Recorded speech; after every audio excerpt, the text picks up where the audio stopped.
one pride worldwide. We are live to YouTube. We are live to the Villain Squad, and we are live to the Detroit Lions News Podcast. I am your host, Darcy Maville, with the Detroit Lions News Show. Please subscribe. We're here with Ted Rath, 16-year NFL coach, two-time MVP, best trainer of the year. We got my buddy here, Donnie Cleary, and Mark Orem with Orem's Forum. You're muted, Mark, but you guys take it away here. What do you guys think? It's a tale of two halves. Man, that was so nerve-wracking, but I told my wife, I said, don't worry. We'll get it turned around. I'm going to jump in the backstage here. I'll be back for the next question. Take it away, Mark.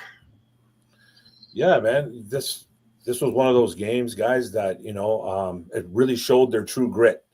One of those games where, I got buddies at halftime texting me saying, okay, it's bedtime. I'm going to bed right now. I'm done with these guys. I'm like, just stick around. You just never know. You know what I mean? Like, you start feeling bad about it because, like, by halftime, I was like, all right, we're down 17 points. You get another touchdown. You're right in it. So, and it was just one of those games that, like in the first half, things weren't clicking for the Detroit Lions. They were pressuring Goff, no sacks on him, but they got to him a lot. I think Dan Skipper did a decent job filling in for Taylor Decker, and Decker hasn't been great this year. Even Penei Sewell, you saw Penei Sewell get beat at least twice, something that you don't see a lot as a Detroit Lion or just any type of football fan. And we just couldn't get things going. Goff throwing a lot of picks. You can't really put it all on Goff, though. They made some really good plays, man, with the deflections. The Hail Mary can't really count. Like, you know what I mean? Like, it is 5 interceptions, and you don't really see teams coming back from 5 interceptions. It just doesn't happen. It's been a long time. I think it's been a while since that has happened. You see a quarterback throw 5 picks, and then, they come back to win the football game. But, this is just a team that just got no quit in them, and Goff throwing all those picks.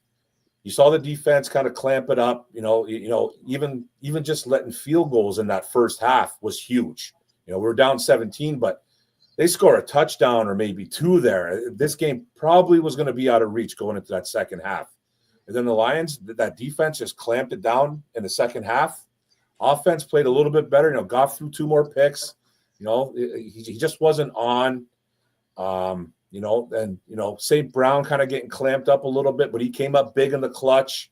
Montgomery didn't really run the ball well, but he did get in the end zone. J-Mo made a couple nice catches. Laporta, hopefully he can stay healthy. It looks like he has a good chance to miss this week. But their big guys kind of came up big later on. So it's just one of those wins, man. Just one of those wins, and I think it builds character, more character than they already have. This is a team that has a lot of character, a lot of grit, a lot of dignity, and I think it's a great win for them, man, to go through something like this. We've seen it all year. This team has lost. They've lost the close game. They've won big games. They've blown out teams. They've had a couple games where they've, had a couple squeakers. It's just special teams has won them football games. They've done it in a variety of different ways, and this team is something special, man. They're just a really good football team. And I just, this is one of those wins I think that they can kind of look at back and go, all right, man, we went through this. We came back and won. Let's tighten some shit up, and then we'll go through the motions like that. So I love it, man. I thought it was a good win for them, even though they did play bad in that first half. Right. Go ahead, Donnie. Yeah, I think Mark covered about everything you can say on both halves. When it comes down to the first half, there was mistakes made, but I don't believe the defense played bad at all. They stepped up, and the turnovers put Houston in pretty good field position about every time. Those picks, man, 5 picks, 3 of them, in my opinion, were not Goff's fault. You had a tip, you had one that was basically a fumble, and the other one was a Hail Mary. He did have 2 bad passes that ended up being turnovers, but he willed this team at the end of the game to the win. what can you say? The defense played great in the second half.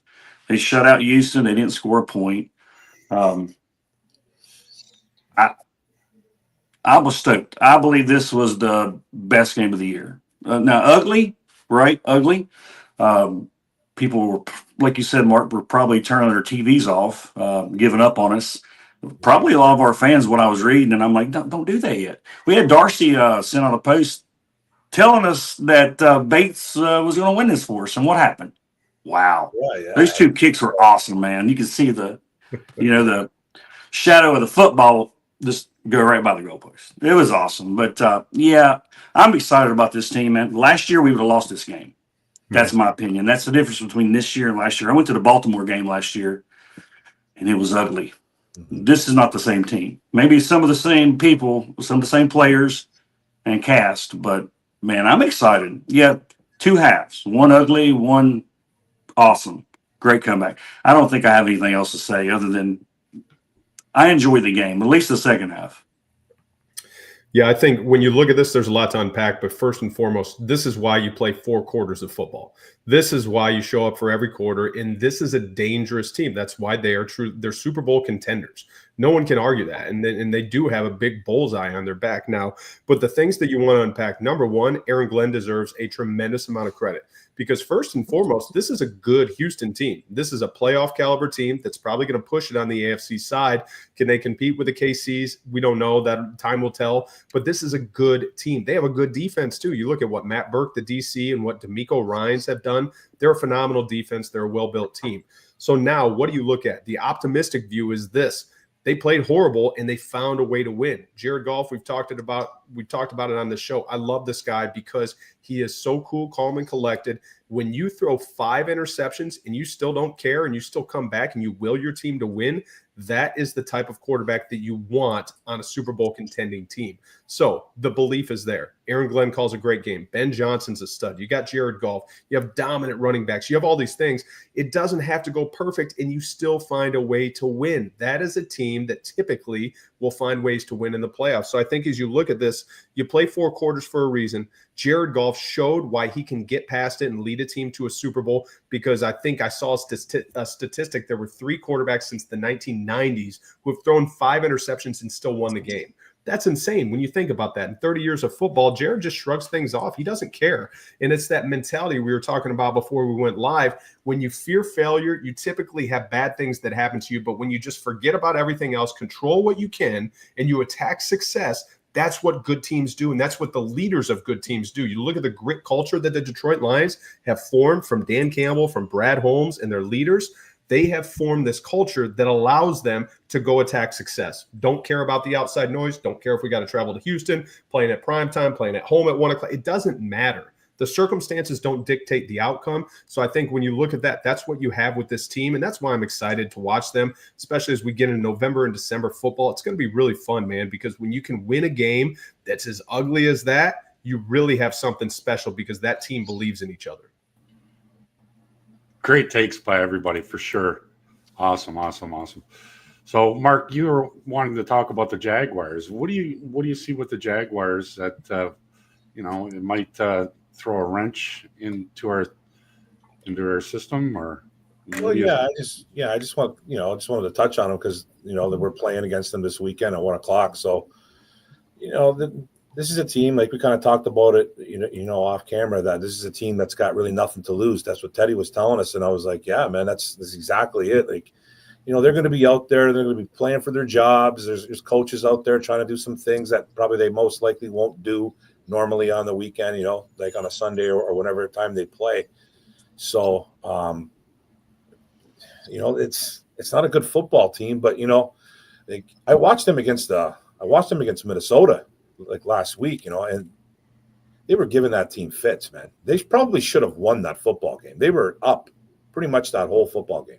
They kicked a few field goals. That they scored a touchdown. I think Minnesota kicked all field goals. It was just one of those games where I think Jacksonville should have beat them.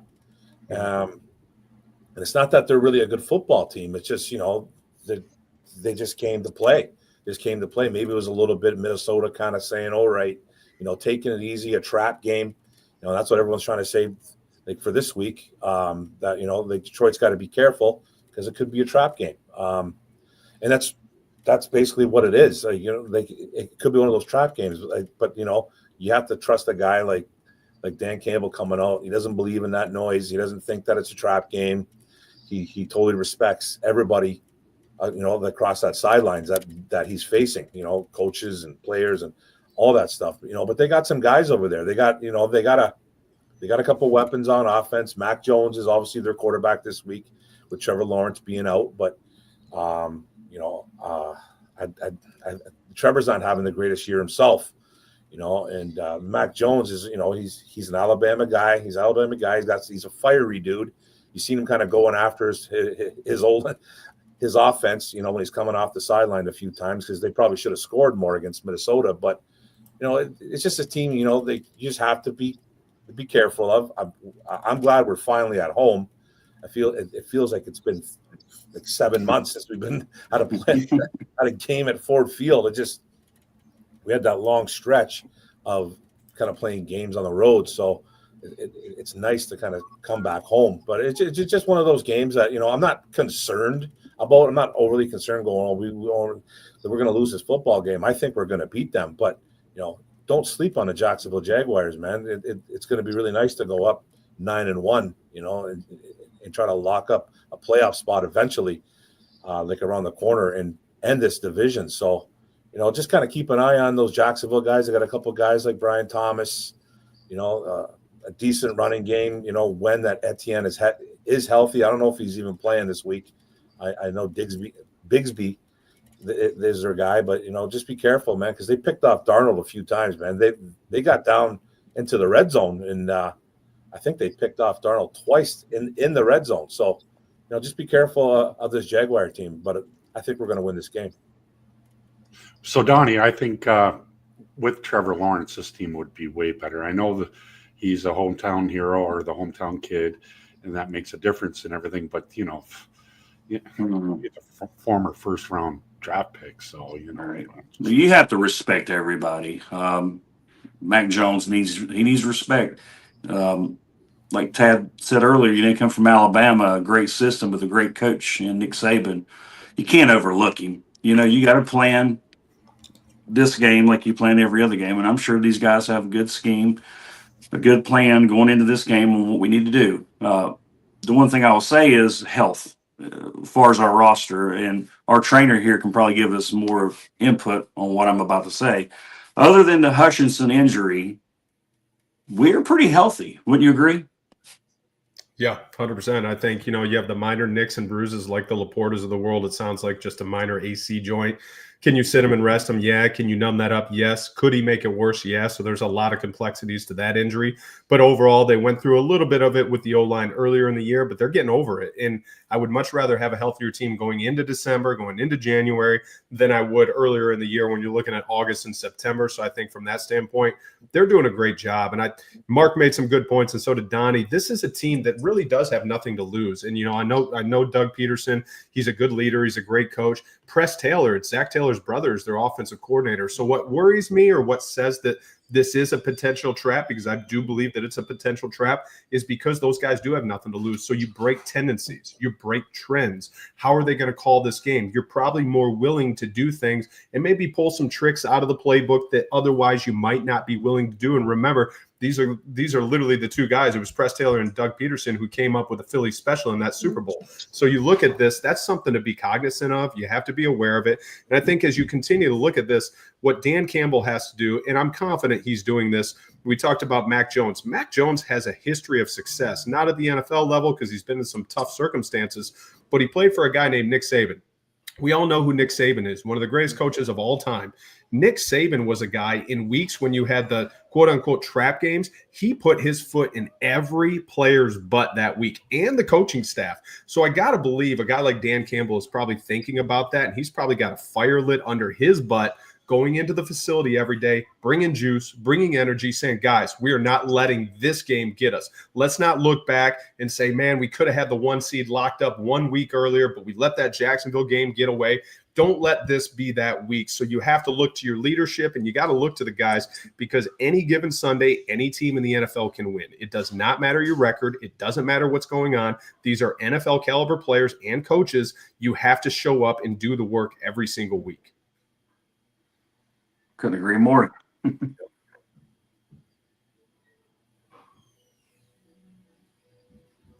You're muted, bro. You're Yeah, muted. you may be muted, Darcy.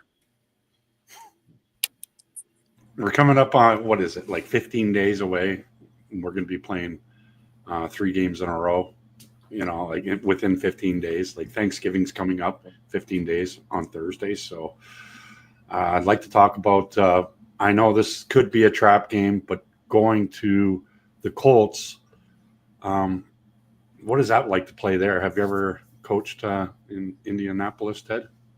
I have, yeah. And Shane Steichen, same thing. I've been around him for multiple years. Shane's a really good coach. They have Jim Bob Cooter calling their offense. So Jim Bob was a former Detroit coach, obviously OC there for a couple of years. They have a good staff. Joe Flacco is a baller. Joe Flacco, he lives right up the street here in New Jersey, where we live outside of Philly. And we had Joe for a little bit in Philly.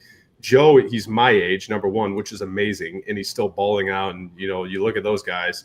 He is still competitive enough to make a team win and will them to a win. In Indianapolis, I would actually compare that environment a little bit to Detroit. Passionate fans, great fans, good Midwestern type of scenario where you have people that are loyal, they're supportive, and they will get loud. That's a loud dome when they're in the game. So I think when you look at it from that standpoint, they're a team that's fighting for their lives. Once again, you got to be aware of teams like that because they have to win. If they want to stay in the mix in the AFC playoff race, they literally have to win this game. So you start to look at that. That's a team that you should be concerned with. But once again, every week you got to show up. Every team can beat you, and every team is capable literally every single week that you face in the NFL. Hey, Mark, do you think – I think I heard Anthony Richardson's going to be back. Didn't you see that? The last thing I heard about that, I think Shane Steichen said that they're still rolling with Flacco as of right now. Until he says otherwise, it's Flacco. So, we don't play them till next week. So who knows what happens by then. But that thing with Anthony Richardson, it seems, it's a little touchy-feely right now in that organization, man. What went on there? He's getting dragged for it, man. And I think I'm not inside an NFL locker room or nothing like that. Teddy could probably talk about this, but when I played football, and I played on a really lower level, but if I ever heard a quarterback say something like that, I'd lose a lot of respect for him, and I'm sure it's the same thing in the NFL. Like you've seen him getting dragged on all the, on the ESPN channels, on all the sport outlet shows where, like you can't come out and say, man, I was just tired. You can't admit it, even if you were. Even if you were tired, and guys get tired. I'm sure Michael Vick. I'm sure it's happened to Vick. I'm sure it's happened to guys like Lamar Jackson, running for 40, 50 yards and maybe back-to-back plays. I'm sure it's happened, but they don't admit it. They're not going to come out and raise their hand and go, okay, I need a timeout. It just you don't see that. You just really don't see it. You don't hear it. It just kind of kept under the rug, man, and he's out for a play. They're saying that he's checking, maybe he's tightening up his shoes or something like that, man. They kind of make, they lie about it, but coming out and saying that he's tired, I think he lost a lot of respect. And I think if Shane Steichen goes back to that, I think there's going to be a lot of eyebrows raised up and a lot of ears perking up saying, well, like why are you bringing him back, man? I'm not saying the kid's completely done in Indianapolis, but I think there's a good shot that he could be done as a Colt eventually, like eventually. It just but yeah. But as far as I know, man, Flacco, he's a baller. He's still doing it at the age of 40. It's incredible. I'd rather play Anthony Richardson, to be honest, than Flacco at the moment. So that's just my feeling on it. Agreed. Yep. Agreed. Yeah, it's a weird situation, Mark. You hit it on the head. When you have a situation like that, what you look for the organization, you kind of want to keep it under the rug. You want to keep it private and in-house in the locker room. And then when that blasts into the media and it's out in front of everyone, you can't ignore it anymore at that point. And I think Shane came out and said it. He said, listen, Joe Flacco gives us the best chance to win right now. They're not going to shy away from that. They're still trying to make the playoffs this year. They're not throwing away this year. And he said they haven't thrown away Anthony Richardson, but he's got a long way to come back, because if you are in that locker room, the rest of his teammates are looking at that. I mean, that's one big blemish on your record. This is a tough guy sport. Football is very uncomfortable. It's 100% injury sport. You get tired, you get fatigued. It is uncomfortable. You're looking for those guys that are willing to step up, play through that discomfort. You know, he'll have a long way to come through that. Is it impossible? No. I think from everything I've heard, he's a great kid. But you look at him right now, Joe Flacco gives him a better chance to win. So I'm like you, Mark. I'd rather play Anthony than Joe right now. Yeah. You're muted again, Darcy. Muted, Darcy, again. Sorry. You got anything on that, Tony? Well, I called a little bit of the Pat McAfee show a little bit ago. My Mountaineer there. And he mentioned Richardson may be playing soon. So who knows, man? At this moment, the way our defense is playing, I'm not being cocky. I'm not being overconfident, but I like our matchup with about any quarterback. Absolutely. So for the average fan like myself, Mark, and Donnie, we don't work for the NFL like Ted does. It's nice for him to have a little break, I bet you. But, okay, why can't we ever win on Thanksgiving? What is it? Were you on that coaching staff when we finally won? Was that 2016 was the last time we won on Thanksgiving? What is the deal with the Detroit Lions not winning on Thanksgiving? Yeah, that's a good question. Number one, no, we won a few games when I was on set. One of them was a huge win against Philadelphia. Funny enough, we crushed them, and it was the deciding factor. Jeffrey Lurie later told me of when they were going to fire Chip Kelly on the flight back. He was on his private jet, and he was like, "We have Chip's done. We crushed them." So we've had some big wins, but I'll say this: Thanksgiving, Christmas, New Year's, all these things that occurred during the NFL calendar, they're life circumstances. So not only as an NFL player, a coach, a staff member, whatever your role is, you have to take care of your day-to-day obligations, your duties, everything you're doing to try to win football games. But then you have ticket requests, and then you have family coming in. You might have in-laws and other extended family, and then your wife's on your case about, hey, your mom is doing this. And now you're juggling getting 20 ticket requests for the Thanksgiving game, especially if you're from that area, and you're trying to handle all these life pressures. That's a lot. It's a distraction, you know, and the teams that handle it better are usually the ones that play better during those stretches. But I would say this from a standpoint of just a preparation for Thanksgiving, having a home game guaranteed every year on Thanksgiving is a blessing for the Detroit Lions. That's a good thing. So I think the wins, the losses, they're going to come. There's extenuating circumstances, but when you actually look at this, they're fortunate to have a home game and be guaranteed. I think Mark made the point earlier, traveling is tough, especially around that holiday, because you're still dealing with the life pressures. But when you travel, you have my parents are here, they're causing issues at home, my wife's unhappy, and you're taking calls and texts, and you're still trying to do your job. All those things, you got to be able to try to composite, put everything where it needs to be, and still take care of your day-to-day duties. So I think that's one aspect that you need to consider, because it is the little things that you wouldn't expect. I mean, I remember one year Thanksgiving game, I would ride to the stadium with Dominic Raiola because we'd always stay at a hotel downtown before. So the whole team's there doing meetings. The valet literally lost his keys. So we're walking to the stadium, and Dom is mad. So you look at the things that can pop up that can truly impact a game and how a player is going to perform. All those extenuating circumstances, having the parade downtown that changes traffic patterns. There's a lot to consider there. So there's a lot of different aspects when you get into some of those holidays. How about short rest? Playing on Sunday and turn around on Thursday and playing. You don't have much time to prep. And that's my excuse last year when we played the Packers and got beat. But yeah, that was a weird game. That's a good point. It's a good point, though, Donnie, because you change your entire weekly rhythm. In the NFL, the one fortunate part that you have when you play Sunday to Sunday, everything is so structured. Everything is so detailed. You know exactly what you're doing on a Monday at 10 a.m. You know exactly what you're doing at Wednesday at 1:13 p.m. You go through the week, and it is so structured. It's almost military-like, to where every day is scheduled and every moment is planned for the players and the coaches. Now, when you transition into a Thursday, number one, you have to alter practice tempo because the workload cannot be maintained. You can't go full speed practice. So you have these teams that alter, then you're going to walkthroughs, and then you're losing some of that rest, depending if you're home or away the week prior. That's another mitigating factor. Do you have travel fatigue? What's your injury rate look like that week? Do you have a key not just a high, but a low lateral ankle sprain. Usually you could sometimes get a grade 1 back in a week and play Sunday to Sunday, depending on the position and the severity.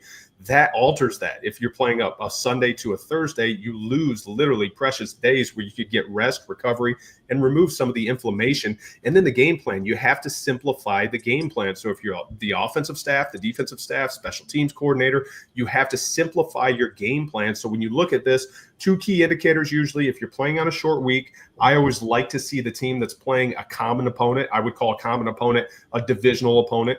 Or if they're not, is it an opponent that they've played recently with the same staff? Because if not, if you're playing a completely new coordinator or a new coaching staff, a new team, then you're kind of at a behind the 8 ball type of a scenario, because you have to catch up on the game planning, and you have to find tendencies. You have to find some of those things from a structural and a tactical standpoint that will help you simplify your game plan, but still be able to combat and alter whatever that opposite team is trying to do to you, because you have to adapt. This league is all about adapting to whatever the other team offensively or defensively is doing to you.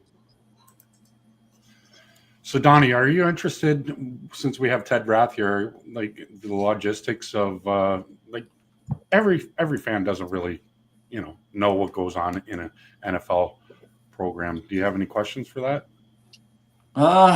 Not really. I'm interested in asking a question about Hutch.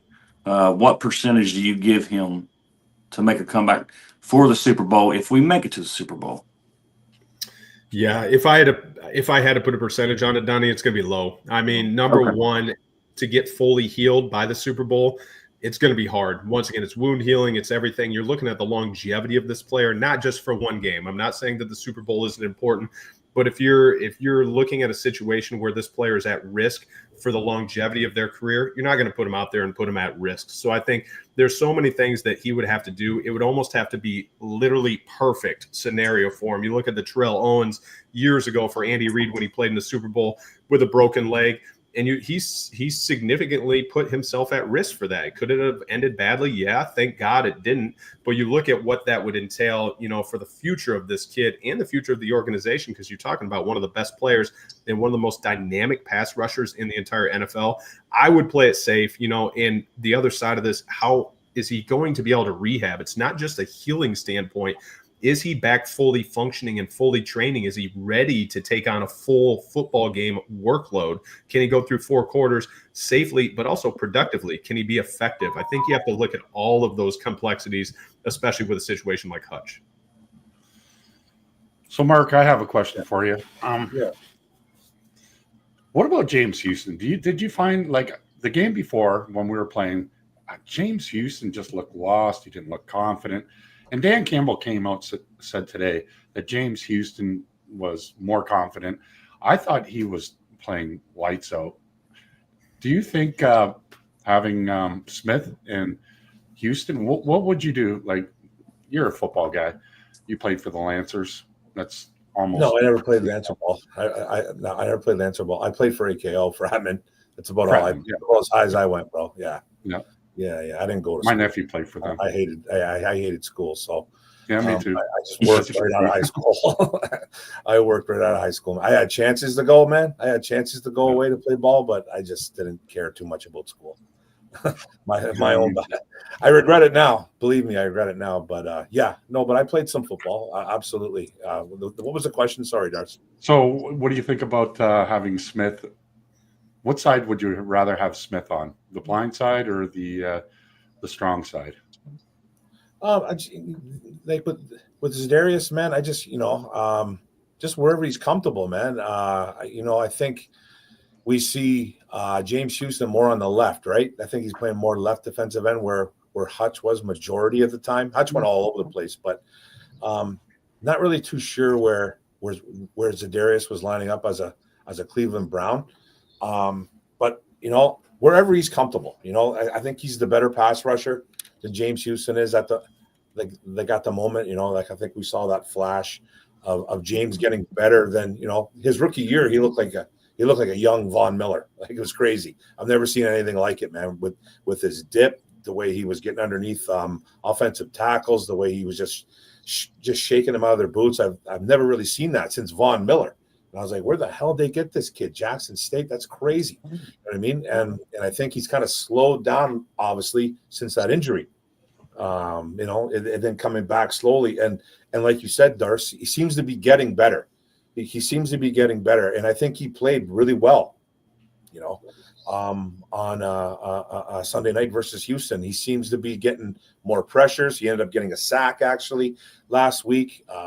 He's playing well. He's playing really good football. And Dan Campbell has recognized it. Now, where they're going to kind of line up with him and Za'Darius back, Za'Darius finally playing, which I thought, by the way, was an absolute great move by the Detroit Lions, sitting him. This is not a 22-year-old kid, by the way. This is a 32-year-old man who still got juice left in the tank. He missed his bye week by the Browns. They had it that week against Houston, and then he was going to have to play 18 games. And I think it's a great testament to what this team's all about, man. About sitting a guy like Za'Darius, where we're 7-1. There's no true panic. We're going to sit you. You're an older vet. We need you for the long haul. And I thought it was a great move by Detroit, by the way, just to get that out there. But I just love the way they.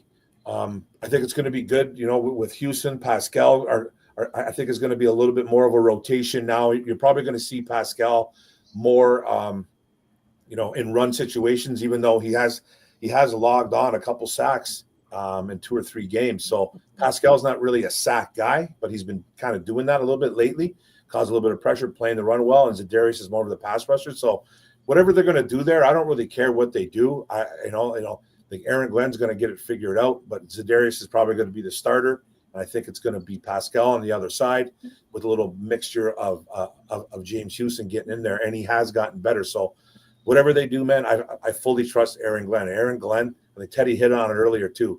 He's been really great, man, this season with what he's working with, especially losing Hutch. When we lost Hutch, it was like we're done. Like, we're not going to win nothing. We don't have a chance at the Super Bowl playoffs, blah, blah, blah. We're going to get beat in the first round. They haven't missed a beat. Like, yeah, the pressures are down a little bit. The sacks, are coming a little bit in spurts. But, getting Smith, I think, is going to really help this team. And it's going to help James Houston, too, in the long run. Donnie, you have any thoughts on that? Yeah, I agree. I believe Smith's experience, which is a lot, joining this line is going to help them a lot. You have McNeil playing really good right now, and DJ Reader's solid on the run. Adding him to this defense is just going to make them much better. And like we're talking about Houston's still young. Everybody wants to throw him out and get rid of him and trade him. I've heard that a few times. But I believe that he's going to really take this kid's game and help him. He's going to raise that bar. And he's excited to be part of this team. This guy has a chance to win a Super Bowl. It's huge. I believe the worst thing that could come out of this injury for Hutch is to pick up, a player like Smith. I think that he's going to bring another element to this team. We're already good on the defensive side. I believe it. I believe everybody agrees with that. But I believe he's going to take us to another level. We'll see this weekend. So, Ted, I have a question for you. You worked with Ndamukong Suh when you basically got hired the same year that he got drafted, and you went through the years with him to Miami, to Philadelphia. What presence does Smith, bring to the locker room? Is that beneficial, or is that sometimes a distraction? No, I wouldn't call it a distraction. I think Donnie and Mark made great points, but the first thing I'll point out, what I love, because watching that game, you see Za'Darius Smith walking up and down the sideline, coaching the young guys, participating, buying into the culture already, and literally he just got here that moment. So when you look at that, I love to see those things. That's a veteran player that understands culture wins. He just came from a very poor team where he had no chance of even sniffing the postseason, and he gets traded to a true Super Bowl contender in a division he's familiar with in the right circumstances. This is a guy that's happy to be here. He's joyful. He's grateful. He's got gratitude to be in a situation that he is, and he's willing to put the team first. I don't know how the discussions went specifically about him not playing. I bet he pushed to play, but then when he realized he's not playing, he's dealing with that adversity in his head because he wants to play. He's a competitor, and he dives in and he helps his teammates. He's coaching the young guys. He's trying to get those guys to go in there and make an impact on the game. I love to see that, whether you're talking about an Ndamukong Suh or any of the guys that you can trade for in the deadline. That's a huge move because it gives your defense a spark. We talked about Aaron Glenn. He's done a phenomenal job. You look at how the back seven is playing. You don't think that back seven is pumped up to get Zadarius Smith in there pressuring the quarterback. So now one less second that Mac Jones has this week, one more pressure, one more tip pass. Now they're getting another pick six. You look at how that has an impact on the entire team. And then offensively, those guys are saying, we're going to eat even more because the defense is going to shut guys down. We're going to stop them on a 3rd and short. We're going to get that big sack. So you look at that. The locker room, I guarantee, is welcoming. I guarantee they're happy. The coaching staff's happy. This is a great move because you look for character and you look for culture. This guy impacts both of those in a tremendously positive way. So awards, guys, for offense, defense, and special teams. Obviously, Jake Bates for special teams, but who is, other than Jared Goff on the offense, who is your player that midway point should get him an award? That's a tough one, isn't it? Yeah, I might shoot. The early part of the year, I might say Ben Johnson from an offense. I was getting ready to say it, Ben Johnson for this game because of the adjustments he made in the second half. 100%. You're talking about a top 1, 2, 3 defense or offense in almost every category imaginable. And then defensively, you just look at what same thing. The beauty about the Detroit Lions team, how they've been built. Brad Holmes, Dan Campbell, they deserve all the credit in the world. Sheila, everyone who has had a hand in the decision-making process brought in exactly the right people because they blended the perfect staff with the perfect team, and they built all these characters that have the right thing in mind.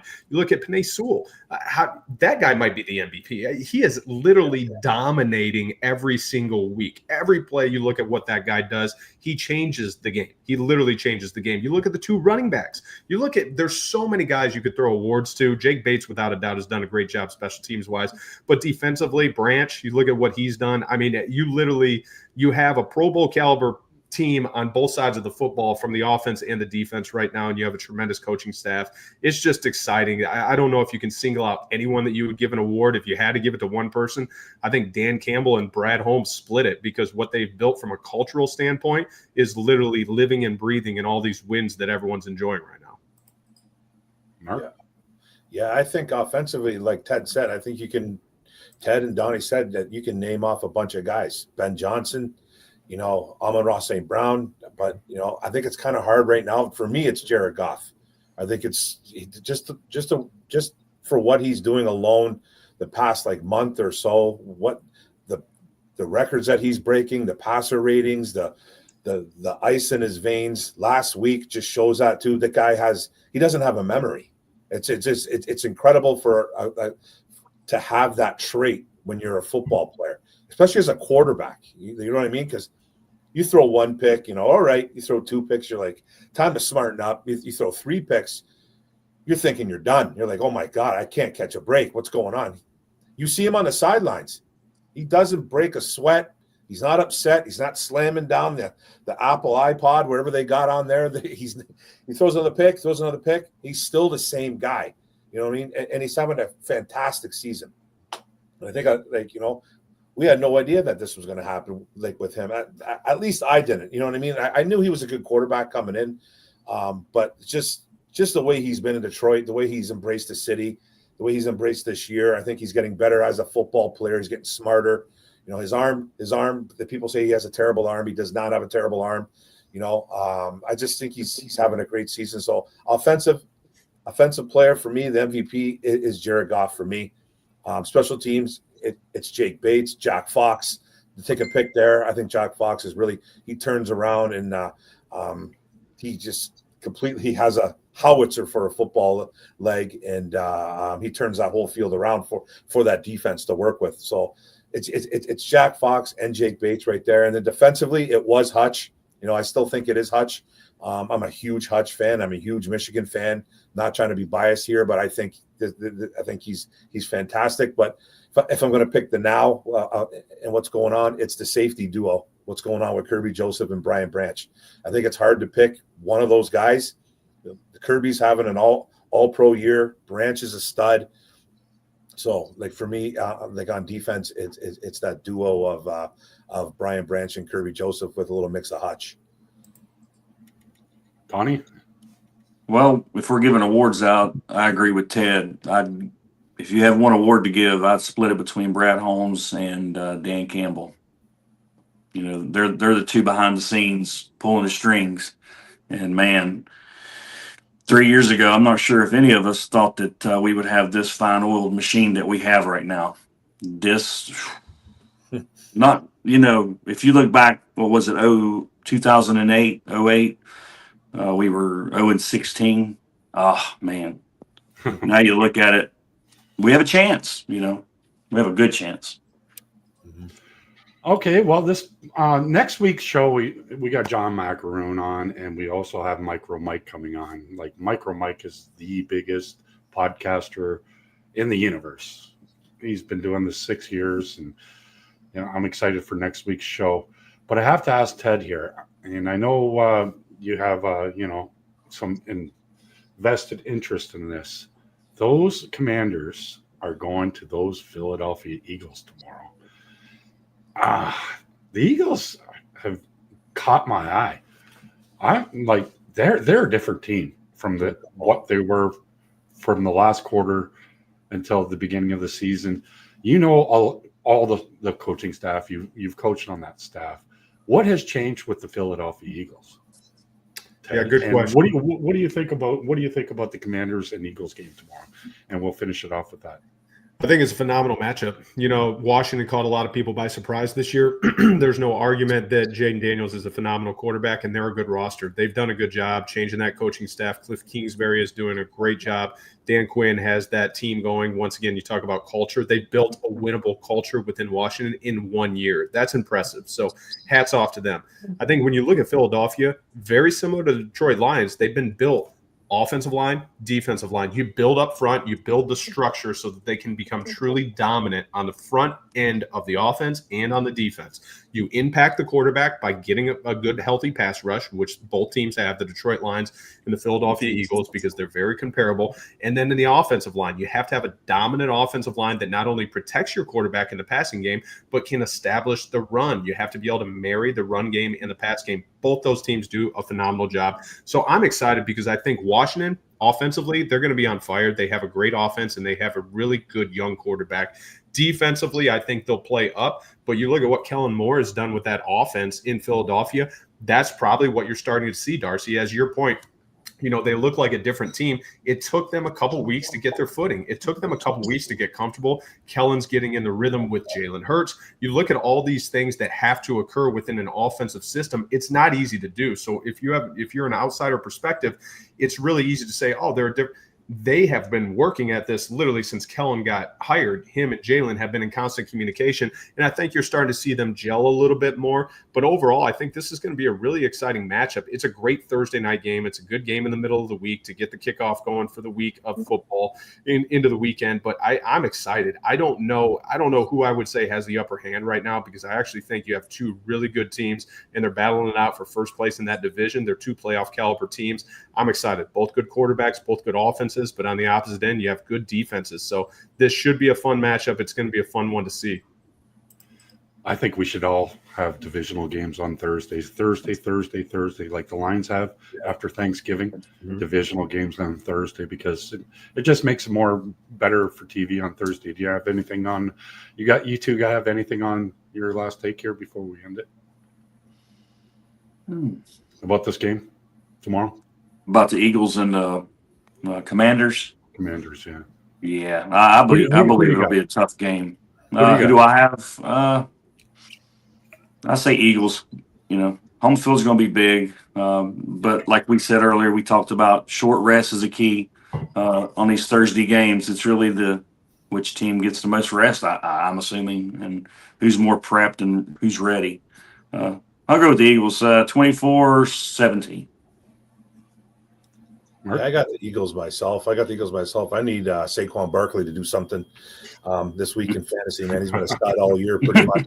He's been a stud all year, so I need him to go off tomorrow. I'm sure he will. But this should be a pretty, I think it could be a high-scoring game. This could be a high-scoring game. I like both offenses. I think both offenses are powerful. Both defenses can play. So it's in Philadelphia, right? So I got the Eagles. I think it'll be like 30-27 Philly. I like Jaden Daniels. What a rookie. Wow.